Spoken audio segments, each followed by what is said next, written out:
The Centralia, PA fire has been burning since 1962. If this borough of Pennsylvania looks familiar, that's because it was the inspiration for Silent Hill, a psychological horror video game based on an abandoned community which had been consumed by a malevolent force.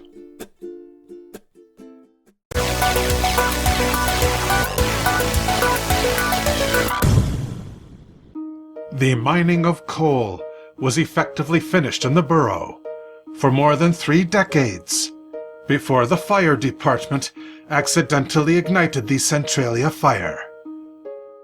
All of their mining companies had gone out of business in 1929 after the crash of the New York Stock Exchange. By the time the Great Depression was over, gasoline and other fuels had already replaced the widespread use of coal. The town dump was conveniently located in the heart of the borough of Centralia, adjacent to the cemetery of the Church of Saint Ignatius. It was convenient except in springtime, when the Memorial Day Parade would march down Main Street, and every participant taking that route would be treated to a full view of the dump. That is why the local fire department was given the annual job of burning off the trash before the end of May.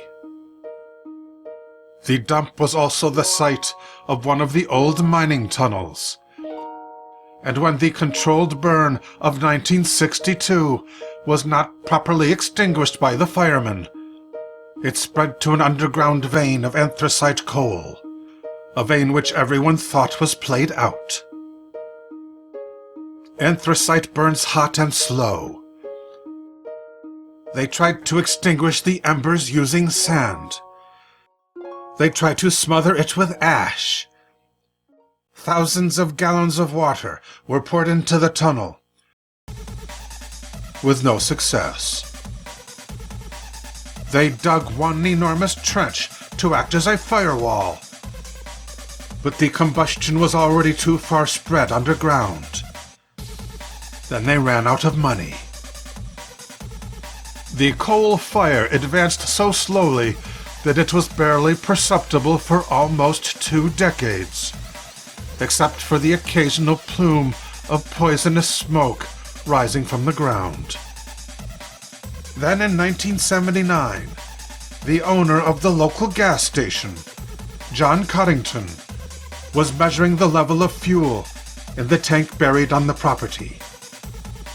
After extracting the long measuring stick, he noticed it was quite warm to the touch. Coddington, using a thermometer tied to the end of a piece of twine, measured the temperature of the gasoline. It was 170 degrees Fahrenheit.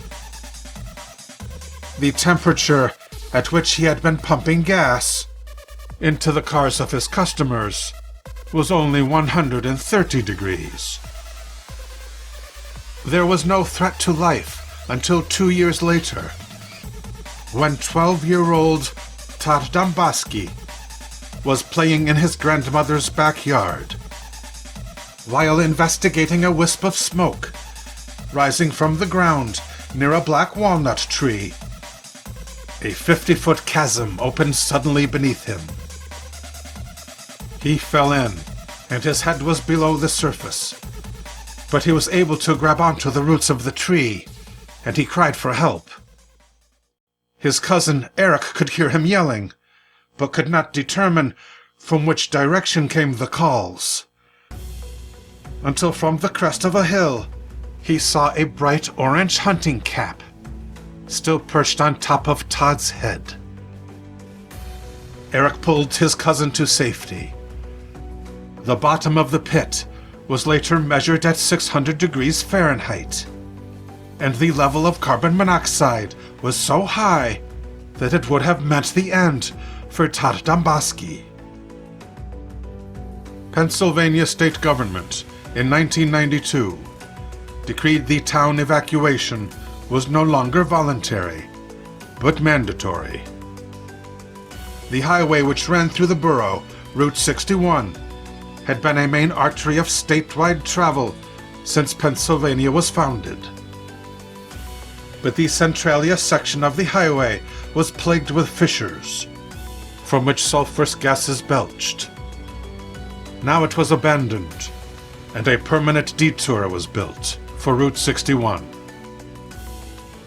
Today in the borough, a population of 2,000 has dwindled to only 7.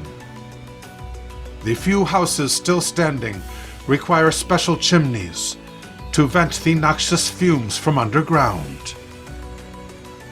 Corruption is suspected of the state government which condemned the borough of Centralia.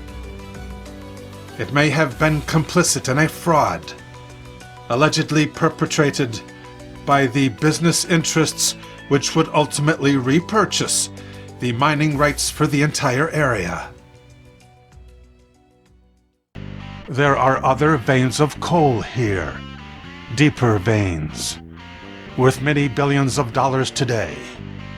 No expert testimony on the fire was ever sought by the state before they condemned this town using the power of eminent domain.